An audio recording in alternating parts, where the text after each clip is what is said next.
Bonjour à tous et merci donc de suivre ce webinaire sur la trame verte et bleue sur mon territoire. Donc, je suis Charlotte Rudeau de Fredon Grand Est et je vais animer donc ce webinaire avec Sarah, ma collègue, à deux voix, chacune sa partie. Comme ça, on va essayer de rendre ce webinaire attractif. Vas-y, Sarah, passe la suivante. Alors, donc le webinaire est en direct, donc j'espère qu'il n'y aura pas de problème lié au direct, de coupure Internet ou quoi que ce soit. Donc, comme je vous l'ai dit avant, n'hésitez pas à poser vos questions, mais plutôt par le chat pour éviter une joyeuse cacophonie. Et comme ça permet d'avoir une trace écrite et on pourra revenir sur les questions à la fin, ce qui sera plus facile pour tout le monde. Voilà, donc je vous remercie en tout cas de votre participation à ce webinaire. Donc, je vais commencer par présenter la SAP, donc la Semaine des alternatives aux pesticides. Donc, pourquoi présenter cette semaine? Tout simplement parce que le webinaire qui est proposé aujourd'hui est organisé dans le cadre de cette Semaine des alternatives aux pesticides. Excusez-moi, il y a quelqu'un qui a son micro encore ouvert. Est-ce que vous pouvez, s'il vous plaît, muter votre micro pour éviter les bruits annexes? Voilà, je vous remercie d'avance. Donc, je reprends. Cette SAP, donc, elle était organisée il y a une dizaine d'années par les missions eau en Alsace. Et 10 ans plus tard, en fait, les financeurs, donc l'Agence de l'eau Rhin-Meuse et la région Grand Est, ont choisi de confier l'organisation de cette semaine des alternatives aux pesticides à Fredon Grand Est. Donc, nous sommes désormais identifiés en tant que partenaires sur cette action et nous coordonnons la communication et l'animation autour de cette semaine des alternatives aux pesticides. Donc, ce sont des animations à destination de tous les acteurs qui vont viser à sensibiliser autour de la thématique de la suppression de l'utilisation des produits phytosanitaires, donc des pesticides, afin de préserver la ressource en eau et la biodiversité. Donc, c'est à peu près une dizaine de jours d'événements, une multitude d'activités que vous pouvez retrouver dans leur intégralité sur le site dédié à la Semaine des alternatives en Grand Est, donc www.sap-grandest.fr. Donc, vous aurez des animations à destination des particuliers et des professionnels sur ce site Internet. Donc, je poursuis avec la présentation de Fredon Grand Est. Donc, c'est important de savoir qui nous sommes. Donc, nous sommes une organisation et un réseau d'expertise unique en région qui menons donc des actions collectives dans le domaine de la santé des végétaux, dans le respect de la santé publique, tout en ayant la volonté de protéger l'environnement. Donc, nous avons deux pôles d'activité. Donc, le pôle environnement dont nous faisons partie, Sarah et moi, et le second pôle qui est le pôle de la santé du végétal. Et nous avons tout un tas de missions qui nous sont dédiées au sein de ces deux pôles.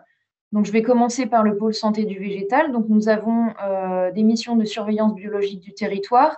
Nous suivons un réseau de fermes défis. Nous avons en charge la rédaction de certains bulletins de santé du végétal. Et nous avons également des missions d'inspection et de contrôle liées au passeport phytosanitaire européen afin de contrôler la circulation de certains végétaux sur le territoire. Enfin, ah non, je n'ai pas terminé. Pour nos activités au sein du pôle environnement, ça s'articule vraiment autour de 5 grandes thématiques, donc de l'étude, de l'animation, du conseil, de la sensibilisation et de la communication, qui peuvent intervenir sur l'ensemble des thématiques que vous voyez autour de la rosace. Donc, ça passe de la gestion durable des espaces verts, en passant par les espèces exotiques envahissantes, la gestion de l'eau, l'aménagement des espaces. On peut répondre à une certaine diversité de thématiques. Et tout ça, nous avons des missions de sensibilisation qui nous sont demandées par nos partenaires, donc la région Grand Est et l'Agence de l'eau Rhin-Meuse. On a 4 sites sur la région Grand Est.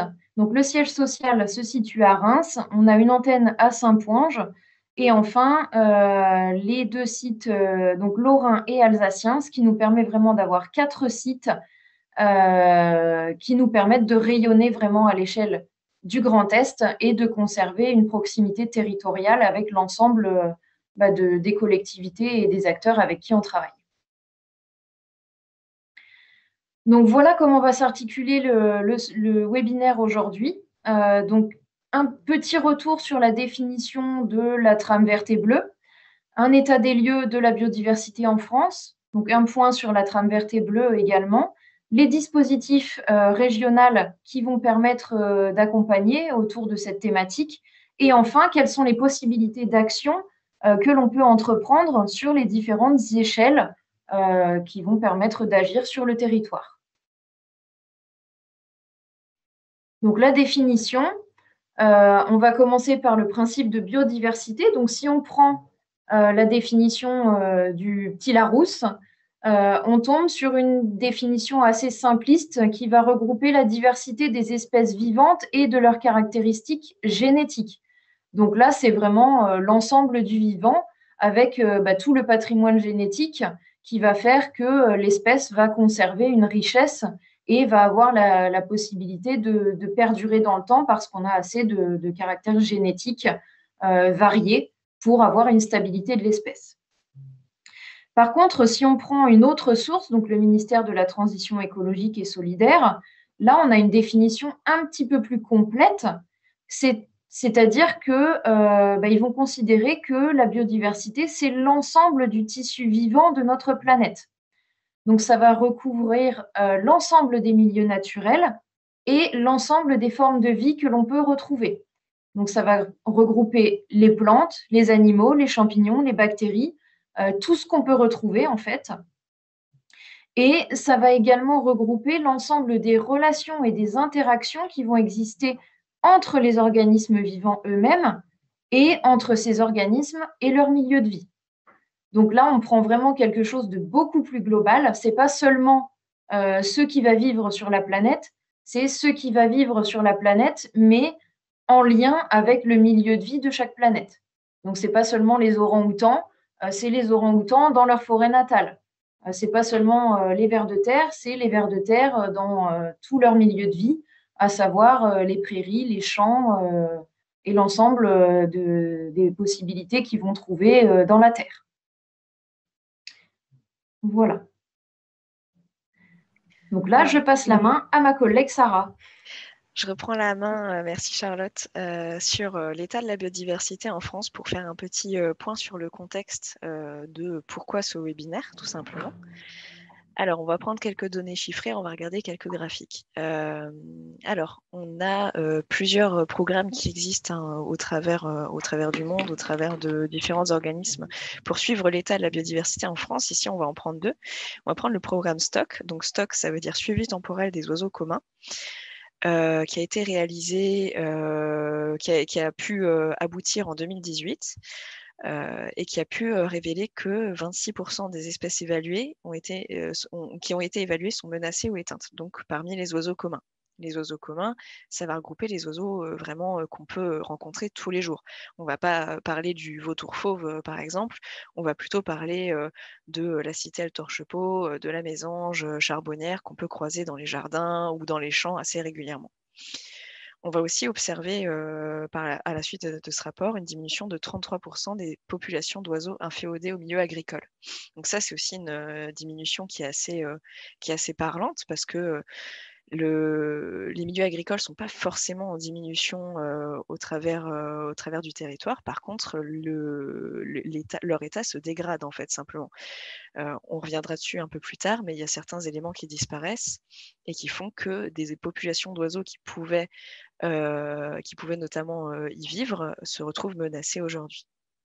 Alors récemment, on a eu, donc vraiment très récemment, ça date du 3 mars 2021, on a eu un rapport de l'UICN qui est sorti, qui est l'aboutissement en fait des études sur la liste rouge nationale. Donc la liste rouge des espèces, c'est une liste qui évalue certaines espèces pour évaluer si elles sont en danger d'extinction, menacées, vulnérables ou pas du tout.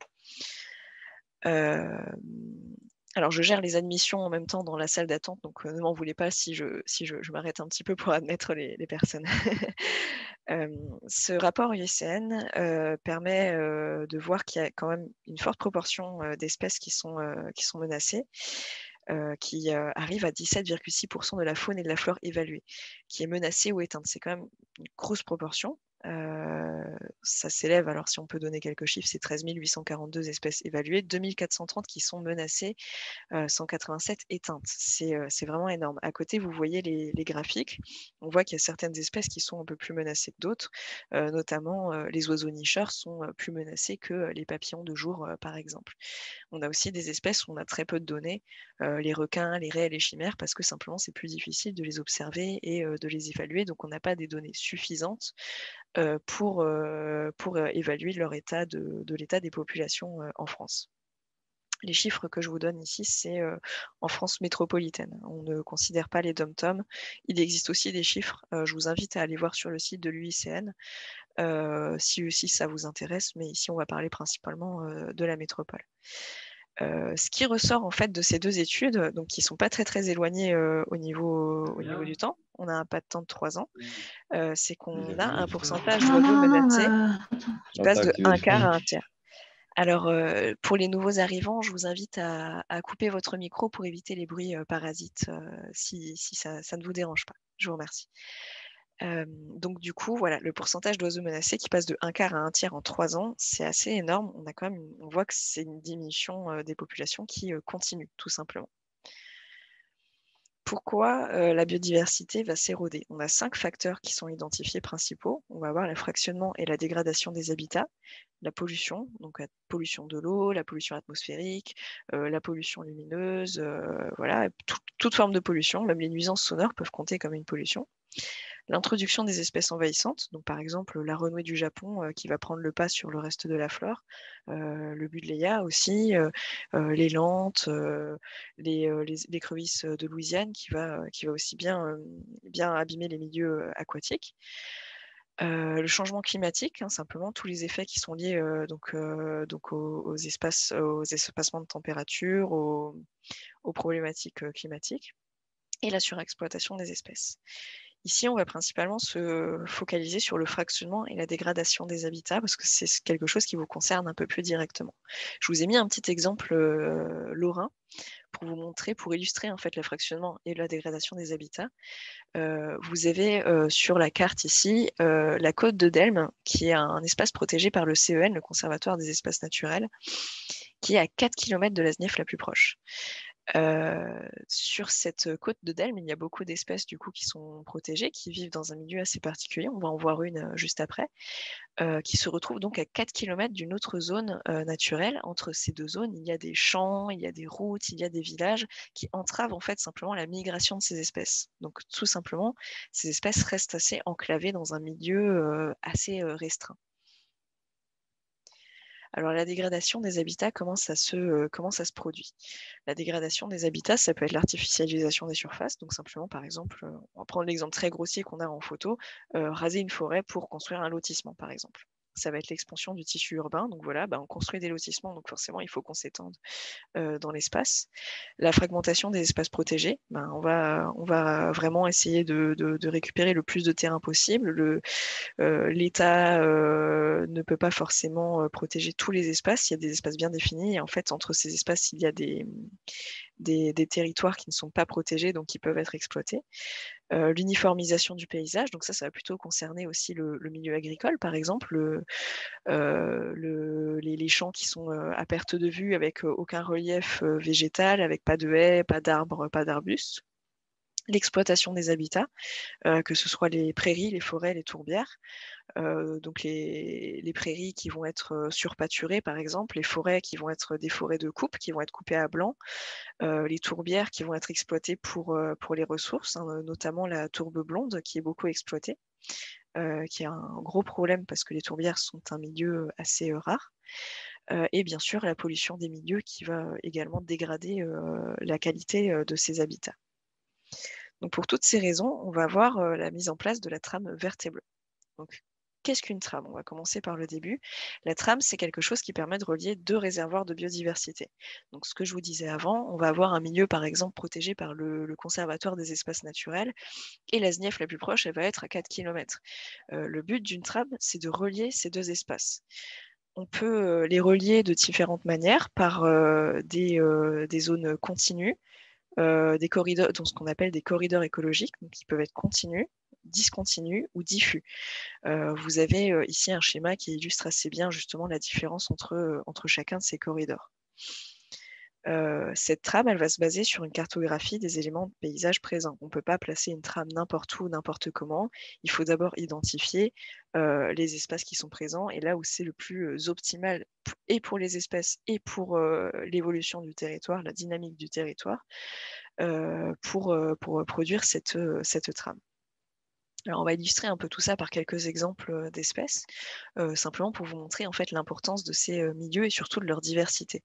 La trame verte, elle va regrouper pas seulement l'herbe ou les forêts, elle va regrouper vraiment l'ensemble des éléments terrestres végétaux.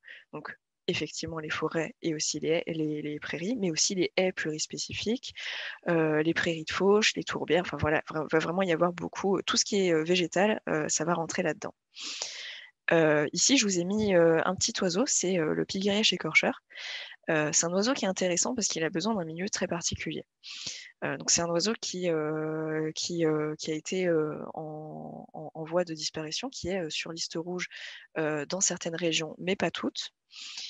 Il a besoin d'un milieu particulier, c'est-à-dire qu'il évolue en milieu ouvert. Donc c'est un oiseau qui va chasser en milieu ouvert, qui va chasser des petits insectes, des petits rongeurs. Donc il a besoin d'avoir une bonne visibilité, sauf qu'il va avoir besoin de nicher dans des arbustes particuliers et surtout de se cacher dans ces arbustes particuliers. La haie champêtre notamment est quelque chose qui est absolument vital à son développement, à sa nutrition et à sa reproduction. Si on a un champ tout seul, on n'a pas de pigrièche écorcheur. Si on a plein de haies partout au milieu de forêts ou de bocages ou de villes, on n'a pas de pigrièche écorcheur. Il nous faut vraiment un milieu ouvert, donc une grande prairie de fauche, avec des haies en bordure ou des arbustes un peu partout épars sur l'espace. Ensuite, on va avoir la trame bleue qui va regrouper tous les éléments aquatiques et semi-aquatiques du paysage.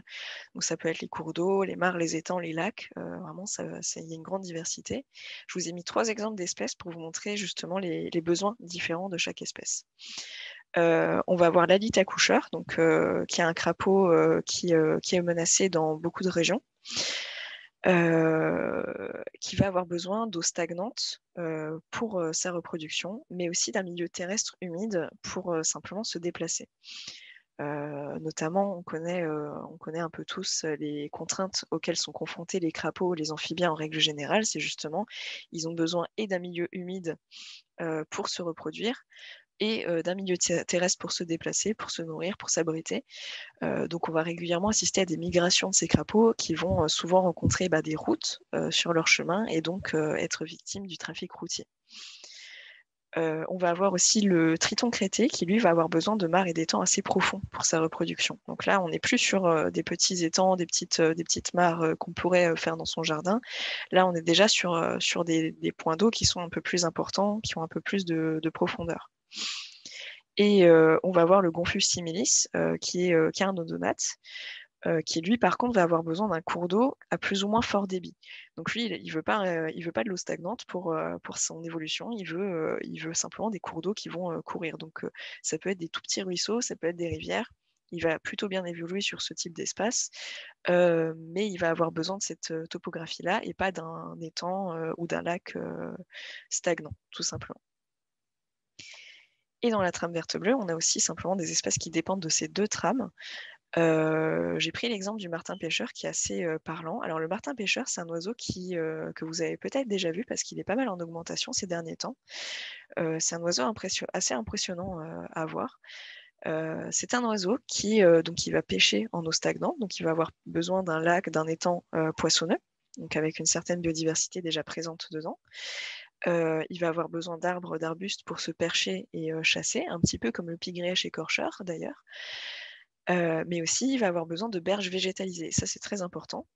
Il va nidifier vraiment dans des berges qui sont constituées vraiment de terre. Donc, c'est-à-dire qu'une berge totalement artificielle, bétonnée par exemple, ne va pas lui suffire. Elle ne va pas lui convenir pour sa reproduction. Elle ne pourra pas s'installer dans un espace qui est entièrement artificialisé. Même si l'eau est vraiment très poissonneuse, qu'il y a un arbre à côté, si les berges ne peuvent pas être creusées pour construire son nid, il ne va pas pouvoir s'installer.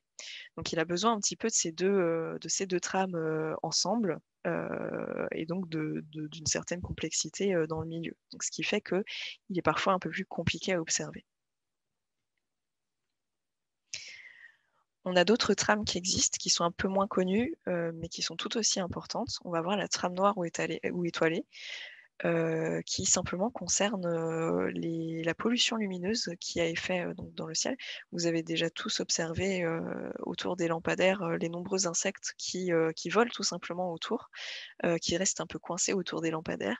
Donc voilà, ça c'est quelque chose qui va casser un peu cette trame noire. On peut aller encore plus loin en nommant simplement les problématiques que peuvent rencontrer certains oiseaux migrateurs, certains amphibiens au niveau de leur migration. Ils vont être perturbés par la pollution lumineuse des villes et ne plus savoir où se diriger. Certains se dirigent vraiment à la lumière des étoiles, à la lumière de la Lune, et se retrouvent du coup très perturbés par la lumière artificielle. Donc la trame noire, c'est ça, c'est de restituer justement cette lumière naturelle pendant la nuit, pour éviter les lumières artificielles qui perturbent vraiment non seulement la migration et la reproduction de certaines espèces, mais aussi le rythme circadien d'autres espèces. On va aussi avoir la trame brune, donc qui va concerner un peu tous les sols. La trame brune, elle est un peu plus compliquée à appréhender parce qu'elle va concerner plutôt des micro-organismes, voire des macro-organismes. Donc ici, on a l'exemple du lombric, qu'on connaît un peu tous, mais ça va concerner aussi tout le folklore de petits décomposeurs, de bactéries qui sont présents dans le sol et qui sont très très importantes à la vie d'un sol. Vous pouvez avoir le sol le plus équilibré au monde, si vous n'avez pas de micro-organismes dedans, pas de vie, le sol va être complètement stérile, vous ne pourrez rien planter dedans, rien cultiver dedans. Donc c'est vraiment une trame qui est aussi très très importante et à laquelle on s'intéresse de plus en plus. Alors elles ne sont pas encore tout à fait comprises dans la trame verte et bleue, mais elles sont de plus en plus considérées et sont très très importantes pour la biodiversité et les écosystèmes. Je vais repasser la main à ma collègue Charlotte pour les dispositions régionales qui existent. C'est bon, vous m'entendez? J'avais coupé mon micro, mais je pense que c'est bon. C'est bon, on t'entend. Du coup, je vais vous présenter un peu maintenant les différentes possibilités liées à l'aménagement du territoire et les différents outils d'aménagement qui sont à disposition afin d'aider dans la réalisation de choses concrètes qui vont s'appuyer sur des documents qui vont exister, mais qui vont permettre de rentrer dans le concret sur chaque territoire. Donc, je vais commencer par un gros document qui a été mis en place en 2020, donc qui est le schéma régional d'aménagement, de développement durable et d'égalité des territoires. Donc ça, c'est un document, c'est une stratégie à l'horizon 2050 qui va permettre de donner des pistes pour l'aménagement et le développement durable de la région Grand Est. Donc là, on parle vraiment d'une stratégie régionale à l'échelle du Grand Est. Donc ce document, il s'est basé sur un diagnostic de territoire. On a une trentaine d'objectifs qui ont été retenus. Il y a eu des règles, des mesures d'accompagnement qui ont été mises en place. On a beaucoup d'acteurs qui se sont regroupés pour finaliser ce document. Et on a 5 grands chapitres dans ce document qui va permettre de donner des orientations sur l'ensemble des thématiques qu'on va pouvoir retrouver, à savoir climat, air, énergie, biodiversité, gestion de l'eau, déchets, économie circulaire, gestion des espaces et urbanisme, et enfin transport et mobilité.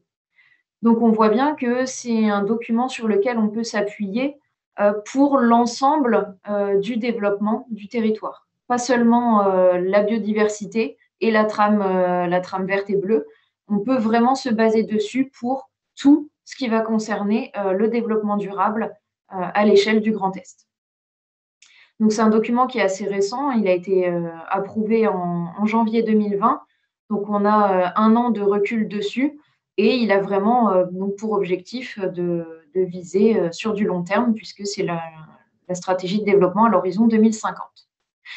Le second document sur lequel on peut se baser, c'est le schéma de cohérence territoriale. Donc ça, c'est un outil de conception, de mise en œuvre de planification stratégique intercommunale, donc à l'échelle d'un large bassin de vie, qui va vraiment englober un territoire plus grand qu'une seule commune ou qu'une seule communauté de communes. C'est vraiment quelque chose de beaucoup plus large qui permet de s'inscrire dans le cadre d'un projet d'aménagement et de développement durable. Donc, c'est vraiment quelque chose d'assez important au niveau territorial. Ensuite, on peut se baser sur les plans locaux d'urbanisme, donc que ce soit communaux, donc les PLU, ou intercommunaux. Maintenant, les plans locaux d'urbanisme qui sont révisés le sont souvent à l'échelle intercommunale, ce qui donne encore plus de cohérence, puisque ça permet de définir des zones qui peuvent être protégées à l'échelle de ce territoire-là. Donc forcément, ces documents sur lesquels on s'appuie pour protéger notre trame verte et bleue et noire et brune et toutes les trames qui existent à l'échelle de notre territoire, ça va avoir des impacts sur les outils de gestion qu'on va pouvoir mettre en place sur notre territoire.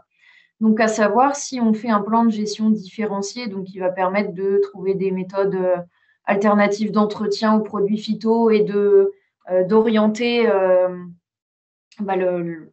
la gestion différenciée sur un territoire, ça va forcément avoir un impact puisqu'il va falloir prendre en compte certains aspects qu'on peut retrouver dans ces gros documents pour retrouver une cohérence territoriale sur l'échelle de notre commune.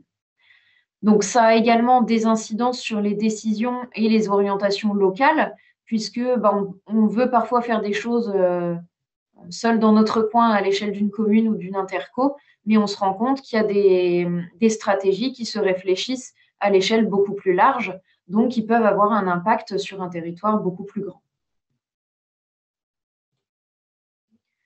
Donc, quelles peuvent être les possibilités d'action pour les collectivités ? On va avoir la possibilité, lorsqu'on est une commune ou une intercommunalité, d'acquérir certaines parcelles afin d'avoir la mainmise dessus, et ce qui nous permet en fait d'en faire ce qu'on veut. C'est-à-dire que si on se rend compte qu'on a une parcelle qui est intéressante, qui a un gros réservoir de biodiversité ou qui est une parcelle essentielle dans la circulation des espèces pour rejoindre différents milieux de vie, eh ben, il peut y avoir la possibilité d'acheter cette parcelle afin de la protéger, de la laisser dans une gestion actuelle ou de revoir la gestion pour enrichir encore ce milieu. On a la possibilité d'acquérir du foncier pour le protéger. On a également la possibilité, grâce à la loi ALUR, de contrôler donc l'expansion urbaine en essayant de favoriser donc la requalification des bâtiments, de favoriser la construction verticale, de combler les dents creuses dans les paysages, donc de se dire, voilà, on a une parcelle en ville qui n'est pas forcément utilisée à l'heure actuelle, je vais plutôt choisir de développer des bâtiments sur cette parcelle plutôt que de chercher à m'étendre sur des zones naturelles ou agricoles, ce qui permet donc de densifier l'urbanisation, mais de protéger aussi le foncier aux alentours du territoire. On a également la possibilité, avec donc les PLU, donc les plans locaux d'urbanisme, donc soit locaux, soit intercommunaux, de classer certains espaces avec un zonage qui permet de protéger le foncier qui est classé. Donc, on va avoir des zones U, donc urbanisées, des zones AU, donc à urbaniser. Les zones A, j'ai un trou de mémoire, et ensuite on a les zones, donc les zones agricoles, et les zones N, les zones naturelles. Donc en fonction de la classification de chaque parcelle, on peut se dire, voilà, cette parcelle-là, on va l'urbaniser d'ici 15 ans, donc on la classe dans la bonne classification, comme ça l'urbanisation est possible. En revanche, une zone classée naturelle dans un plan local d'urbanisme va être inconstructible au vu de ce classement-là. Donc, c'est vraiment important de faire attention lorsqu'on révise les plans locaux d'urbanisme à protéger les territoires qui le nécessitent et à se garder également des possibilités de développement lorsque c'est indispensable. Donc, ce qu'il est important de prendre en compte, c'est qu'il faut avoir une cohérence entre les communes et les communautés de communes qui vont être regroupées sous un même SCOT. Donc, on a vu que le SCOT, c'était une échelle de territoire assez large. Donc, lorsqu'on a une commune qui entreprend des travaux et qu'elle fait partie d'un SCOT, il est important de se rendre compte que ce que la commune va faire va avoir un impact aussi sur le reste des communes qui vont être regroupées sous ce schéma.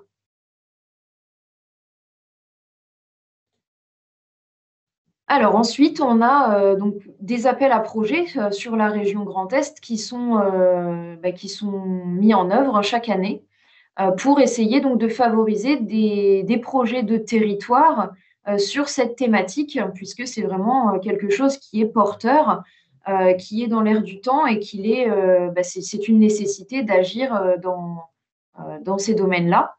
Donc, on a des appels à projets qui sont sortis tous les ans. Et ce sont des projets qui vont impliquer donc plusieurs collectivités, des communautés de communes, des acteurs locaux, des partenaires techniques. Donc, on a une diversité d'acteurs qui vont se regrouper autour d'un projet donc lié à la trame verte et bleue et qui va vraiment permettre d'avoir une cohérence sur le territoire. Donc, ça peut être un travail autour de la restauration d'une trame verte et bleue, autour de la création d'une trame verte et bleue, mais c'est toujours autour de cette thématique-là. Et l'idée, c'est de créer ou restaurer des espaces qui vont être favorables à la biodiversité et à la circulation de cette biodiversité. Donc, ces appels à projets trame verte et bleue, ils sont envoyés donc pour candidature et les dossiers vont être étudiés et soutenus par plusieurs acteurs donc qui vont se répartir les dossiers en fonction du territoire, du projet, etc. Donc, on retrouve les acteurs suivants autour de cet appel à projet trame verte et bleue. Donc, la région Grand Est, les 3 agences de l'eau du territoire, donc Seine-Normandie, Rhin-Meuse et Rhône-Méditerranée-Corse, l'ADREAL et enfin l'OFB, donc l'Office français de la biodiversité. Donc là, on peut retrouver tout un panel de projets qui peuvent être soutenus sur les territoires. Donc, ce qu'il est demandé de faire lors de ces appels à projets, c'est de réaliser plusieurs étapes dans ces projets, à savoir qu'il va nécessairement y avoir une étude pour déterminer donc, la mise en place d'actions concrètes sur le territoire, mais il faut vraiment qu'il y ait une étude préalable pour faire quelque chose qui va être cohérent sur le territoire. Ensuite, il y aura forcément une réalisation concrète. Ça peut être de la plantation d'arbres, d'alignement, ça peut être de la plantation de haies, ça peut être le fait de planter des arbres en ville, de planter des massifs, ça peut être beaucoup de choses, mais il faut qu'il y ait une part de réalisation concrète. Et enfin, donc, le dernier volet qui est indispensable lors de ces appels à projets trame verte et bleue, c'est le volet sensibilisation et communication. Donc là, il y a forcément un volet autour de ça. On demande à ce qu'il y ait une communication, une explication de pourquoi on a fait ces choses-là et d'impliquer un maximum d'acteurs pour expliquer à la population, au grand public, à quel point ces sujets sont des sujets d'importance. Donc, ça peut être l'implication de la population par des chantiers participatifs, ça peut être la création d'animations scolaires, ça peut passer par la mise en place de panneaux, ça peut passer par beaucoup de choses, mais il faut vraiment qu'on retrouve l'ensemble de ces étapes pour qu'un projet donc, soit éligible lors de l'appel à projet trame verte et bleue. Donc, que faire à chaque échelle? Donc là, on se rend compte qu'on a plusieurs possibilités en fonction du territoire. Donc, on peut choisir d'intervenir sur la démarche trame verte et bleue au niveau intercommunal. Donc là, la dimension du projet va être sur un large territoire, donc plus ou moins grand en fonction de l'échelle des intercos, mais ça sera forcément plus large que l'échelle communale et ça va permettre d'avoir un plan d'action à l'échelle intercommunale, donc une échelle de territoire assez conséquente. Il y a également la possibilité d'impliquer donc différents acteurs, donc les collectivités du territoire, mais donc également toute l'instance interco. On peut également impliquer les entreprises du territoire, les agriculteurs. C'est souvent aussi plus facile au niveau de cette échelle parce qu'on a des compétences d'action qui sont portées par les intercos et qui, des fois, peuvent freiner lorsqu'on est sur une démarche communale. Donc là, le fait d'avoir une démarche intercommunale avec les domaines de compétences qu'ont les intercos, c'est souvent plus facile de faire bouger les choses. Donc, qu'est-ce qu'on peut faire comme action concrète? Ça peut être donc la création, la restauration de trames, donc par la plantation de haies, d'arbres d'alignement. On peut avoir la création de lieux de réservoirs de biodiversité, donc la recréation d'un bosquet, la création d'une mare, l'intégration de parcelles dans des régimes de protection, donc par rapport à de l'acquisition de foncier.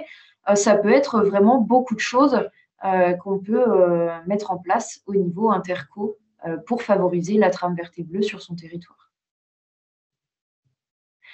À l'échelle communale, donc l'échelle est plus restreinte. On a également la possibilité d'impliquer différents acteurs du territoire, donc la collectivité, les entreprises, certains agriculteurs, des particuliers. En fait, on peut impliquer un peu les mêmes personnes que pour une démarche interco, mais là, c'est sur un territoire plus restreint.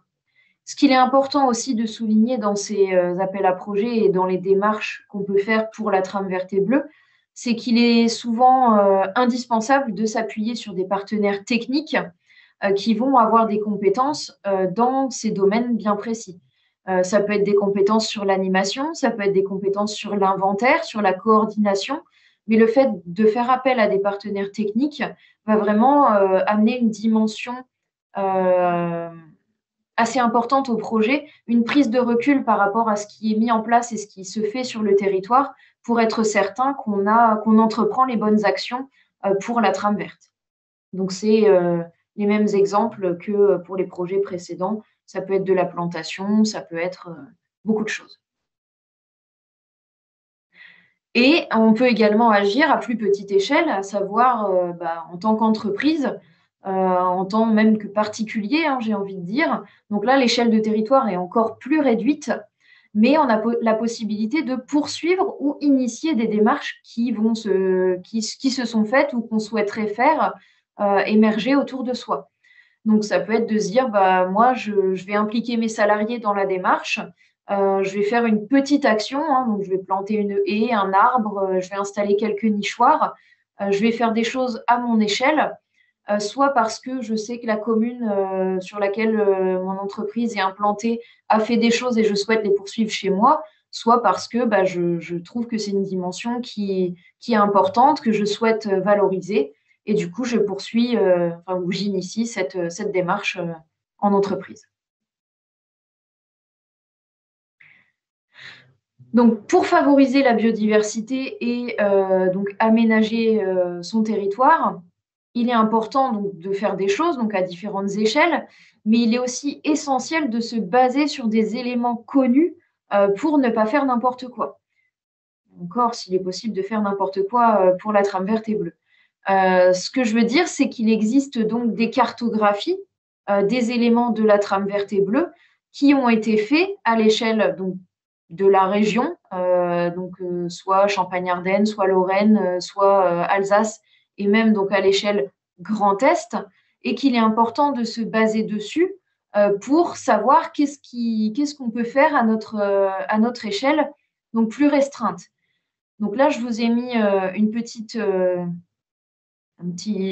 capture écran en fait des données donc du SRCE Grand Est, et on peut bien voir donc sur cette carte donc qui est très dense bien entendu parce qu'elle n'est pas zoomée, mais vous voyez que les éléments qui apparaissent On a des corridors écologiques de milieux humides avec des objectifs de préservation, de restauration. On a des réservoirs de biodiversité de milieux boisés, de milieux ouverts. Donc, on voit qu'on a déjà des éléments de cartographie qui sont connus sur le territoire et que pour chaque démarche qu'on souhaite faire avec la trame verte et bleue, il est important de se baser sur ces éléments de territoire pour pouvoir affiner ensuite en local. Voilà, on prend la carte globale, on se dit qu'est-ce qui se passe au niveau du territoire, et après on zoome et on va voir à l'échelle de son territoire ou de sa commune ou de son interco pour voir ce qu'il est possible de faire. Donc, une fois qu'on a vu sur la carte, on peut se permettre d'aller inventorier les espèces présentes et les habitats favorables sur son territoire pour voir si on est en cohérence avec les bases cartographiques qu'on a déjà en notre possession. Et ce qui permet donc d'inventorier les discontinuités écologiques sur notre territoire, d'inventorier des corridors potentiels et ainsi d'avoir vraiment les actions qu'on va devoir mener en local. Et là, je repasse la main à Sarah. Donc, je reprends la main rapidement pour donner d'autres exemples qui permettent de favoriser la biodiversité. On a donc effectivement tout l'aspect inventaire et cartographie. On a aussi au niveau très très local et très très concret la création d'espaces hétérogènes répondant aux besoins des espèces. On a vu notamment quelques exemples avant d'espèces qui avaient besoin de plusieurs types d'espaces parfois de manière adjacente. Donc ça, c'est quelque chose qui doit rentrer dans une réflexion. Le but n'est pas de créer que des forêts, des mares partout, ou de faire des énormes prairies ou plein de choses. Il faut faire plusieurs types d'habitats pour simplement permettre au maximum d'espèces, à un maximum de biodiversité de s'installer. Donc on va avoir la création bien sûr de haies, on est beaucoup revenu là-dessus, de mares, de fossés, d'étangs. Je vous avais mis un petit lien un peu discret, vous l'avez peut-être loupé un peu plus tôt dans la diapo. Il y a un site qui existe pour la création de mares dans ces jardins, donc ça s'appelle avomar.org. Vous pouvez tout à fait vous inspirer de ce genre de site qui indique comment créer une mare favorable à la biodiversité dans son jardin selon les moyens disponibles. Il est aussi important de supprimer les obstacles et de créer des ouvertures. Alors, ça peut se faire au niveau des routes, bien sûr, avec la création de passages à faune, les crapauducs, ce genre de choses. Ça se passe aussi au niveau des jardins. Par exemple, la petite faune est souvent bloquée. On va prendre l'exemple du hérisson, que tout le monde connaît un petit peu. Souvent, le hérisson, il est bloqué dans les jardins par les grillages ou les murets qui sont présents. Il faut savoir que le hérisson, il se balade quand même pas mal pour aller chercher sa nourriture et se reproduire. Et puis, créer des jardins bien clos, bien fermés, ça empêche en fait simplement le hérisson de se disperser. Donc c'est un exemple très très concret et à très petite échelle de trame verte et bleue. Donc ça, c'est un exemple de choses qui sont réalisables. On peut aussi donc planter des essences et des espèces variées, des haies, des groupements d'arbres, des massifs arbustifs. Alors, quand on parle d'essences variées et adaptées, on va parler de végétaux, par exemple, locaux. Donc des végétaux qui sont adaptés au climat. On va planter du cornouiller, du viorne, de l'aubépine, par exemple, plutôt que du thuya ou du laurier qui vont avoir absolument aucune utilité dans nos écosystèmes. Même si parfois on peut voir quelques merles, quelques oiseaux aller dans ces haies, c'est pas des végétaux qui viennent de chez nous, c'est pas des végétaux adaptés à nos écosystèmes, c'est des végétaux qui n'ont pas vraiment leur place, qui ne répondent à aucun besoin, qui répondent seulement à un besoin esthétique de notre part et qui ne servent pas aux espèces présentes. Donc voilà, ça c'est important de vraiment se renseigner sur la végétation locale pour essayer de s'en rapprocher au maximum. On peut aussi, au niveau d'une collectivité, adapter ses techniques d'entretien des espaces verts. Donc, ça va être notamment accepter un peu plus la flore spontanée. La flore, elle est quand même très très résiliente. Je pense que vous avez tous constaté, hein, quand on n'entretient pas un espace pendant quelques mois, on commence à avoir pas mal de petites plantes qui poussent un peu partout. Ces petites plantes, elles sont très importantes. elles font partie intégrante de nos écosystèmes, elles font partie intégrante de la nourriture et des abris qu'elles peuvent fournir à des pollinisateurs, à des petits insectes, à des micro-mammifères. Donc ça peut être très important de les garder, en tout cas de leur laisser une place plus conséquente que ce qu'on faisait jusqu'à présent, même jusque dans nos villes. Et dans nos jardins. Typiquement, dans un jardin, vous pouvez tout à fait imaginer laisser un espace qui va être en fauche tardive, par exemple, pour la biodiversité. Ça, c'est quelque chose qui est tout à fait réalisable et simple de mise en place. Il y a aussi autre chose qui est assez important, c'est la mobilisation des citoyens. On parlait beaucoup des inventaires. On peut tout à fait demander aux citoyens de participer à ces inventaires, donc par le biais de programmes de sciences participatives. Il en existe vraiment pour tous les goûts, hein. Il y en a pour les oiseaux avec par exemple Oiseaux des jardins, il y en a pour les plantes avec le projet Sauvage de ma rue, on va avoir le projet Speople pour les pollinisateurs. Enfin, voilà, vraiment on en a pour tous les taxons à peu près existants. On a même des programmes de sciences participatives qui regroupent plusieurs de ces taxons, donc qui peuvent être très pratiques à utiliser. Donc ça a une double fonction. Ça permet déjà d'inventorier plus facilement la biodiversité ordinaire, qui est tout aussi importante, sur le territoire. Parce que voilà, les chercheurs, les naturalistes vont avoir tendance peut-être à faire des suivis sur des espaces bien définis, bien précis, ou faire des suivis d'espèces bien précises sur lesquelles pèsent des pressions. Mais c'est vrai qu'on va avoir moins tendance à suivre la mésange charbonnière, par exemple, qui va beaucoup se retrouver dans les jardins. Et c'est là que c'est vraiment utile d'avoir la participation des citoyens. C'est que ça permet vraiment de réaliser un suivi en temps réel et des parcelles privées et de la biodiversité qui nous paraît anodine, mais qui est vraiment importante. La deuxième fonction que ça a, c'est que ça permet simplement de sensibiliser à la biodiversité. À force de voir des pissenlits, des petits oiseaux un petit peu partout qui nous paraissent justement anodins, on va avoir tendance à oublier un peu qu'ils sont là, à ne plus vraiment constater leur influence dans nos écosystèmes. On ne va plus les remarquer, en fait, tout simplement à force de passer devant. Ce genre de programme permet vraiment de sensibiliser les citoyens à chaque espèce, à la diversité qui existe et surtout à l'utilité qu'il y a dans tous les écosystèmes. Souvent, ce sont des programmes qui sont en plus très ludiques, qui sont faits de manière à être... ça ressemble souvent à des jeux, c'est souvent des petites applications, on peut y participer comme à des jeux, donc c'est vraiment très ludique, très intéressant. C'est à destination de tout le monde, hein, des adultes comme des enfants. Donc c'est vraiment, ça a une double fonction qui est vraiment essentielle quand on veut mettre en place une démarche en faveur de la biodiversité. Donc, je vais relaisser la parole à Charlotte pour conclure. Je pense que tu aurais pu terminer. J'aurais pu, mais je me suis dit que... Je reprends la main et ensuite, on essayera de répondre aux quelques questions qu'on a eues sur le chat et si vous en avez d'autres, n'hésitez pas à les poser. Donc voilà, si vous souhaitez en savoir un peu plus, nous contacter. Donc vous avez l'ensemble des coordonnées de nos sites respectifs. Donc Saint-Ponge, il n'y a pas besoin. Si vous appelez Reims, on saura vous répondre. Mais voilà, vous avez donc nos adresses et nos numéros de téléphone. Donc merci à tous d'avoir suivi ce webinaire. Donc voilà nos coordonnées à nous, donc Sarah et moi.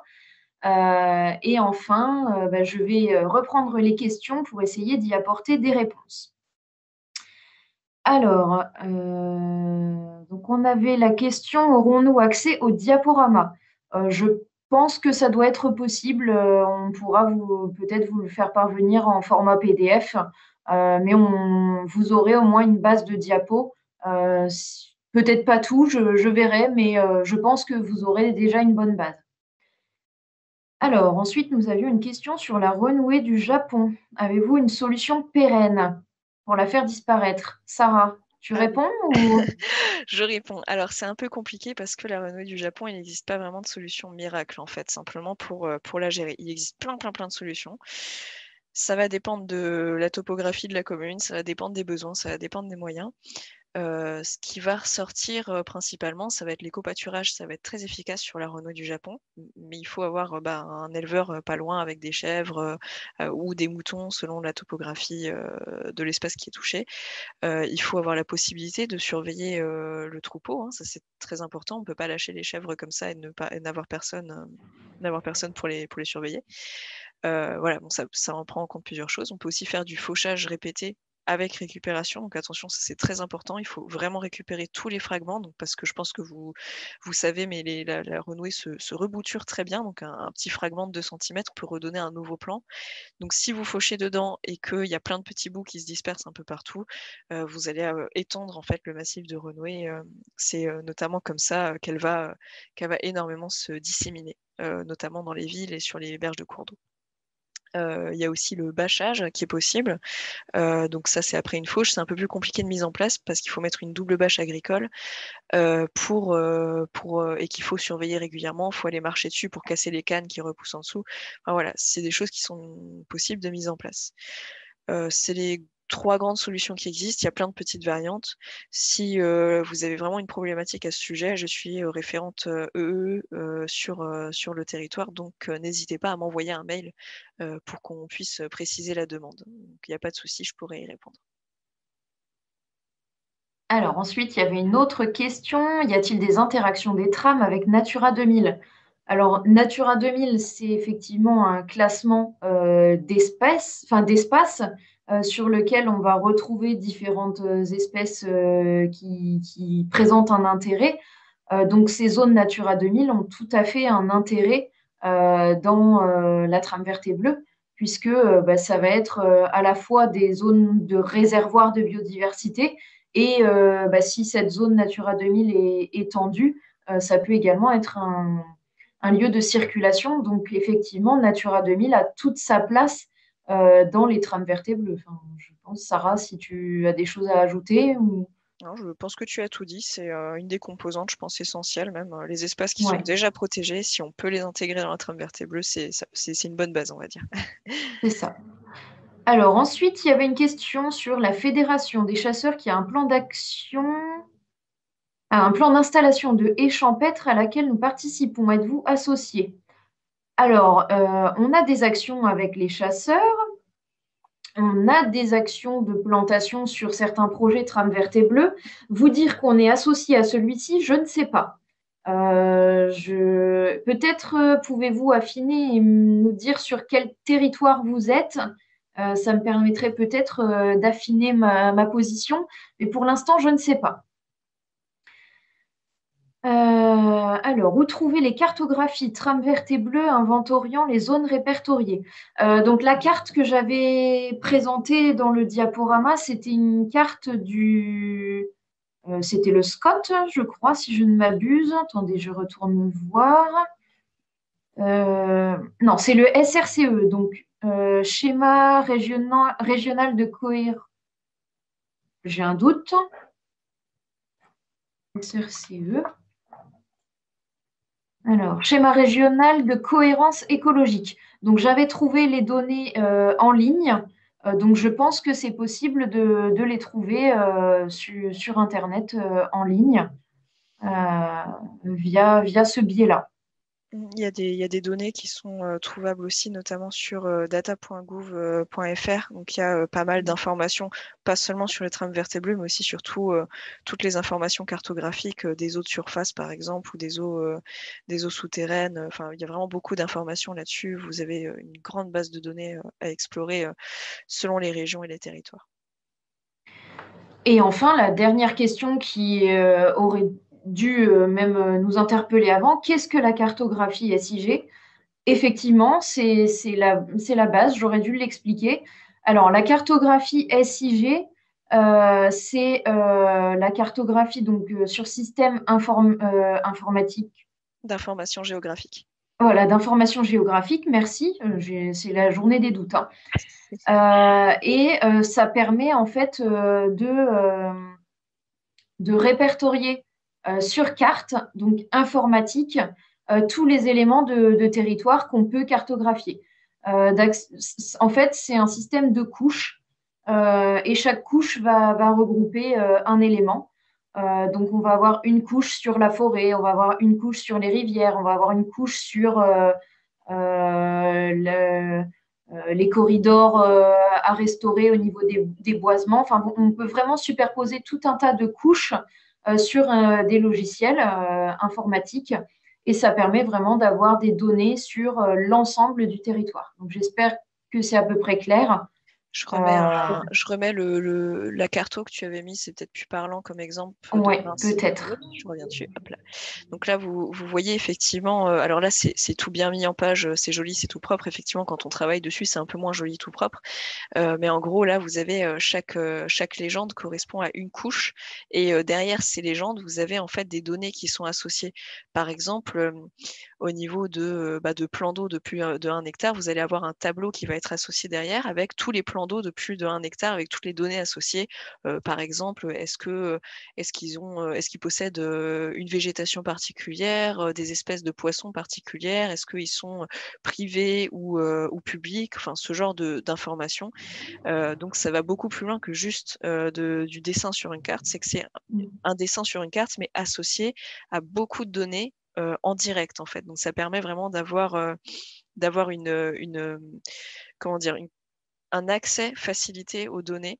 Vraiment, là où avant on avait la carte et derrière on avait des tonnes de tableaux Excel, là on a tout sur le même logiciel, c'est vachement plus pratique.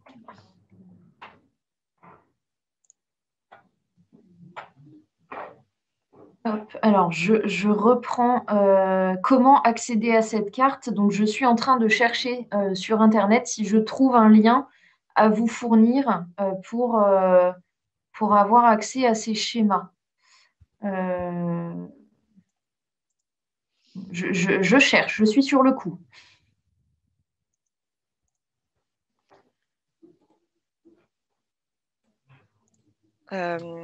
Alors, vous avez le site tramvertebleu.fr qui va avoir une base de données de cartographie sur les territoires. Sinon, vous avez régulièrement aussi, quand la démarche est déjà bien engagée au niveau des territoires, vous pouvez souvent retrouver les cartographies au niveau de l'intercommunalité aussi.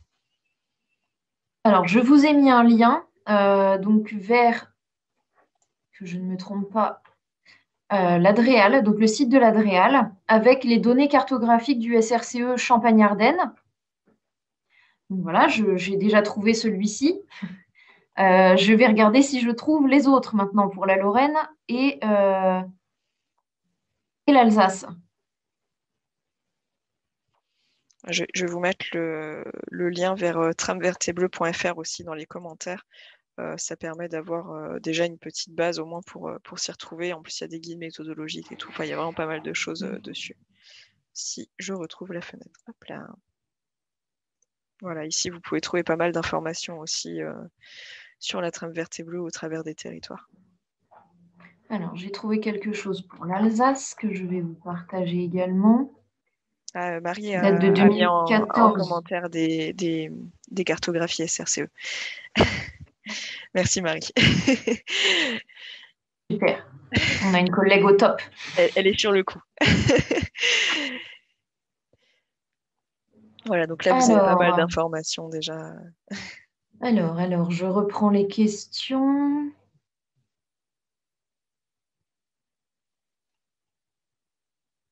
Le Fédé des chasseurs soutenu par l'appel à projet Trame verte. Voilà, donc l'agence de l'Eau-Meuse a répondu à la question. Donc merci Madame Meyer. Alors, où peut-on trouver des informations sur les alternatives aux pesticides? Alors, vous avez différents sites internet en fonction du public. Si vous souhaitez des alternatives pour votre jardin de particulier, on a le site Jardinons au naturel, je crois, qui regroupe beaucoup d'informations. Ensuite, pour les collectivités, je crois qu'on avait Ecophyto qui regroupait aussi des informations, Ecophyto Pro qui avait beaucoup d'alternatives, de témoignages de collectivités, une veille réglementaire. Donc, vous avez différents sites internet avec des informations. Et puis aussi toutes les animations qui ont lieu du coup pendant la semaine des alternatives aux pesticides, ça tombe bien, justement. Vous pouvez trouver des C'est ça. informations par ce biais ou aussi par nous, tout simplement, puisque c'est une des thématiques sur laquelle on travaille. Donc on est aussi un relais sur cette thématique.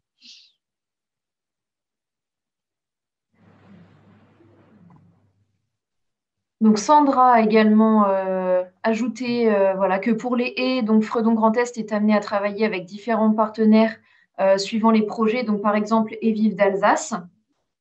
Et la Fédé de chasse peut donc être un partenaire suivant les différents projets. Donc voilà, une réponse supplémentaire. Voilà, je pense qu'on n'a pas oublié de questions. Si c'est le cas, si j'en ai oublié, ben, je m'en excuse. En tout cas, je vous remercie beaucoup d'avoir suivi ce webinaire. Et puis, voilà, nous sommes disponibles si vous avez d'autres questions par la suite. Juste une petite question, Oui, parce que j'ai pas le temps d'écrire, du coup. il n'y a pas de Euh, problème, allez-y. Est-ce qu'il y a possibilité avec les agriculteurs de voir s'il y a possibilité justement de faire des plantations le long des chemins communaux? Parce que souvent, on en voyait autrefois, aujourd'hui, ils ont tout arraché, il ne reste plus rien. Et ce serait quand même une bonne idée qu'on ait Oui, des haies le long oui. des chemins ruraux. Mhm. Mais est-ce qu'il faut écrire aux associations foncières? Est-ce qu'il faut demander aux agriculteurs directement ou... Alors, ça peut se passer dans le cadre, par exemple, d'un appel à projet Trame verte et bleue. Et à ce moment-là, il y a un volet partenarial qui est assez important parce que, comme vous le dites, bah, c'est important de consulter les agriculteurs pour avoir leur aval, entre guillemets, Ouais. euh, par rapport à ça, parce que ça peut avoir un impact sur leur culture. Donc, ça peut tout à fait rentrer dans un appel à projet et le fait de faire appel à des gens pour se concerter sur un territoire et essayer de trouver la solution la plus efficiente sur ce territoire. Et est-ce que ce serait à notre niveau, à nous, de faire les plantations ou est-ce que eux, ils pourraient avoir des subventions pour faire des plantations? Alors, il existe des subventions, justement, aujourd'hui, il y a un programme de replanter justement des haies un petit peu Oui, partout sur le d'accord. territoire avec les agriculteurs. Donc, normalement, ils ont des subventions. C'est pour ça qu'il y en a de plus en plus qui remettent des haies en place. Oui. Aujourd'hui, là, les orientations prises par le gouvernement sont de replanter ces haies. Donc, on peut tout à fait se tourner Ouais. sur Et cet aspect-là. on a un site ou une adresse pour les contacter? Alors, vous avez le programme sur agriculture.gouv.fr, vous avez le programme Plantons des haies. D'accord. Euh, Agriculture.gouv.fr. ouais, je pense que vous pouvez trouver pas mal d'informations déjà là-dessus. Après, il doit y Et avoir. il y a une rubrique plantation DS, c'est ça? Là, oui, effectivement. Tapez sur Google plantons des haies et vous Oui. tomberez dessus, je pense, assez rapidement. D'accord. Ouais. Hmm. Mais effectivement, c'est important d'essayer de mobiliser les agriculteurs et Ouais. de leur demander avant. C'est effectivement de leur montrer les avantages qu'il peut y avoir. Si ça peut s'inscrire dans une démarche un peu plus globale, un peu plus grande pour les Ouais. englober, c'est génial. Oui. S'ils le font par eux-mêmes, bah, c'est bien aussi, mais c'est vrai Oui. que ça peut peut-être être plus sécurisant pour eux de se rendre compte que c'est une démarche globale, une volonté Oui. globale. J'ai une dernière question. Je ne vais pas vous embêter plus longtemps. Pas de Euh, souci. on est dans une zone inondable et régulièrement, bah, les champs sont inondés.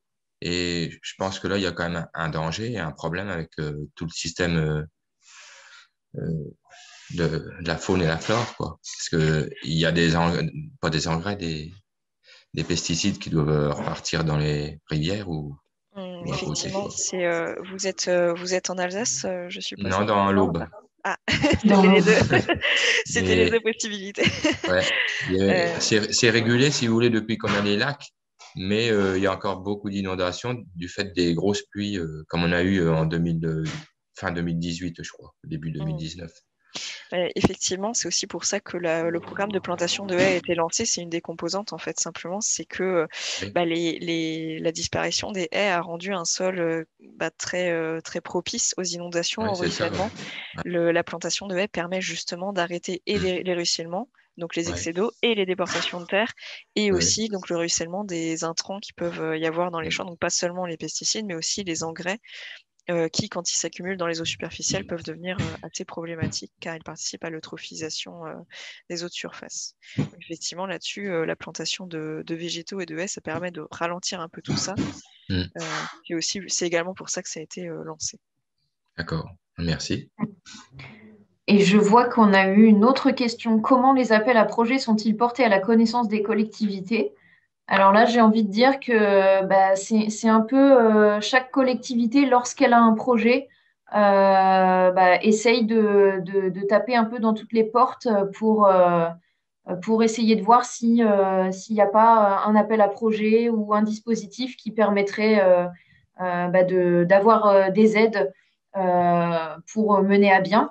Après, bah, je sais que nous, au Fredon Grand Est, on essaye de faire le relais bah, de certains appels à projets qui sont à notre connaissance. Donc là, c'est un peu ce qu'on a fait aujourd'hui aussi, d'essayer d'expliquer qu'on a des dispositifs qui existent à destination des collectivités ou même des entreprises hein, sur certains sujets et qu'il est important bah, de se renseigner en tant que collectivité ou entreprise pour essayer de voir à quoi on peut avoir droit lorsqu'on a un projet et qu'on cherche à le mettre en place. La région et l'agence de l'eau locale publient régulièrement Oui. ces appels à projets aussi, donc n'hésitez pas à les contacter, à les voir Mm. régulièrement sur leur site. Il y a des appels à projets réguliers sur lesquels vous pouvez vous rattacher. Oui. Oui, oui, les sites internet sont à jour, donc là, il n'y a pas de souci. Vous avez tous les éléments en votre possession pour savoir quoi faire et quoi intégrer dans ces appels à projets. Moi, je pense que s'il n'y a plus de questions, on va pouvoir clôturer. Donc, merci encore à tous pour votre participation et ben, on vous souhaite une bonne semaine et n'hésitez pas à revenir vers nous.